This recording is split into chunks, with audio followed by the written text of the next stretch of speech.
ಇತ್ಯತ್ರೀನ್ ದೇಹಿ ದೇಹ ಸಮುದ್ಭವಾನ್ ಜನ್ಮ ಮೃತ್ಯುಜರಾ ದುಃಖೈ ವಿಮುಕ್ತೋ ಮೃತಮಶ್ನುತೆ.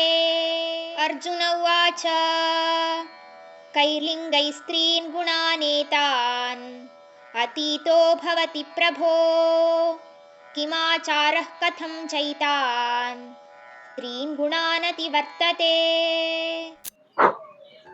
ಯಾವಾಗ ಮನುಷ್ಯ ಈ 3 ಗುಣಗಳನ್ನು ದಾಟಿದಾಗ ಅವನು ಹುಟ್ಟು, ಸಾವು, ನೋವು, ಹಾಗೆ ಮುಪ್ಪು ಅಥವಾ ವೃದ್ಧಾಪ್ಯ ಇವೆಲ್ಲ ಬಂಧನಗಳಿಂದ ಮುಕ್ತ ಹೊಂದು ಅನಂತವಾದ ಖುಷಿಯನ್ನು ಅನುಭವಿಸ್ತಾನೆ.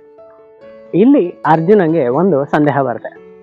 ಹೇ ಪ್ರಭು, ಈ 3 ಗುಣಗಳನ್ನು ದಾಟುವಂಥ ವ್ಯಕ್ತಿ ಅಂತ ಹೇಳಿದ್ರಲ್ಲ, ಇವರು ಬಂದು ಹೇಗಿರ್ತಾರೆ, ಅವರ ಸ್ವಭಾವವೇನು, ಮತ್ತೆ ಅವರು ಏನನ್ನ ಮಾಡಿ ಈ 3 ಗುಣಗಳನ್ನು ದಾಟ್ತಾರೆ ಅಂತ ನನಗೆ ಹೇಳ್ತೀರಾ ಅಂತ ಅರ್ಜುನ ಕೇಳ್ತಾನೆ.